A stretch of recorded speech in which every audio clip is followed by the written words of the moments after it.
I'm Adam Shoalts, Canadian author and Westaway Explorer in Residence at the Royal Canadian Geographical Society, and we're in the woods today with Sharp Magazine and ECCO.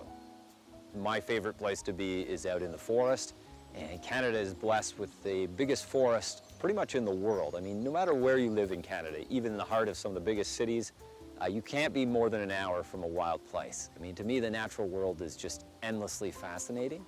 And to still live in a country where you can hike or paddle for weeks or months at a time and never come across a single road or pop can or cigarette butt is pretty fascinating, because there's not very many places left in our world that are still like that. So I love how wild Canada still is in the 21st century.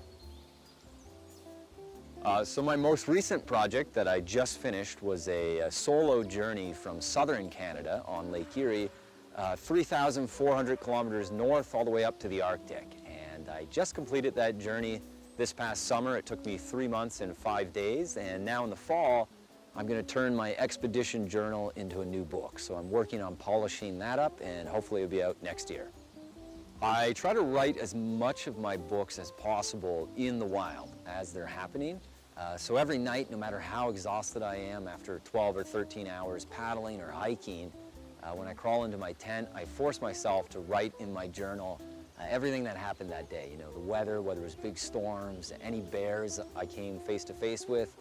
Jot that all down in the moment while it's still fresh in my mind. And then my journals are the rough draft of the book. I polish them up after the fact, but it becomes the basis for my published books.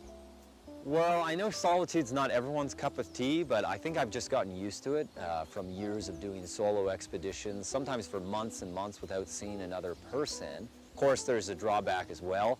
Traveling alone, there's a lot more work. There's no division of labor. You can't tell one person, you know, you gather the water while I'm going to get started on the fire, and you gather some more firewood, or you set up the tent, there's a storm coming.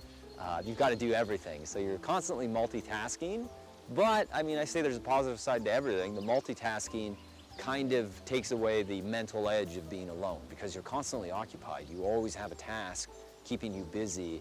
You don't really dwell on the fact that you're entirely alone, that there's no one else around for hundreds of miles.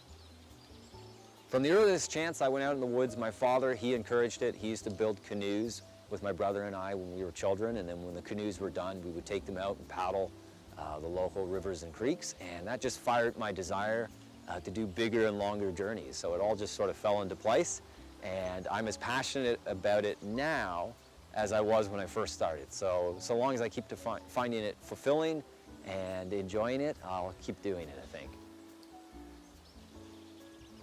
When you're traveling alone in a canoe or on foot and you're living in a tent, you really appreciate the amazing power of Mother Nature. So when you're facing gale force winds or a thunder and lightning storm on the Arctic tundra, where your little tent is the highest structure for hundreds of miles, that can be a little bit nerve-wracking, you know. But my philosophy is, you know, don't worry about it until it happens. I mean, I think half the things people end up worrying about never even actually happen. I always tell myself, by the law of averages, the weather, it's going to go against me some of the time, but just as well, it'll be in my favor half the time. So I try to be an optimist. I try to look on the bright side and just keep going, you know, day after day. That's what I say. Take it one step at a time, one stroke at a time, one leg of this journey at a time, you know, like the tortoise and the hare, slow and steady, and I'll get to the end. When I get back from a really long journey, if it's been 3 or 4 months, I'm usually pretty hungry. I mean, I'm consuming as many calories a day as I possibly can. A mix of packed rations like freeze-dried meals, pasta and rice, energy bars, and whatever I can forage from the wild. Fish, mushrooms, roots, berries, but even so, there's just never enough calories to make up for the intense effort of paddling and portaging and hiking, especially in places where you have to remember there's no paths, there's no trails to follow. So, you know, sometimes 1 kilometer of hiking in, let's say, the subarctic in the mountains there can be like 20 kilometers of hiking on a path, because every step is a struggle. You're going over deadfall, you know, falling down trees and through willows and things. So that can be a challenge. So when I get back, I'm pretty hungry, and suffice to say, the first thing I do is probably get something to eat. And when you get that hungry, I mean, everything tastes good. So it could be a pizza or simply yogurt, something that I haven't had in my diet for months. That's usually the first thing I do. So, but you know, the other thing I do if I'm being entirely honest, is when you spend months alone, you have a lot of time to think. So I'm constantly daydreaming new adventures and new expeditions. And sometimes over the course of months alone, I get so excited about some of my new projects that the first thing I do when I get home is actually pull out a map and start to brainstorm what I was daydreaming about for the last couple of months. Like, oh yeah, this river, I think I could do a really awesome expedition there, or there's some real potential here for some archaeological discoveries. So I actually get really excited about planning my next adventure as soon as I'm back from my last one.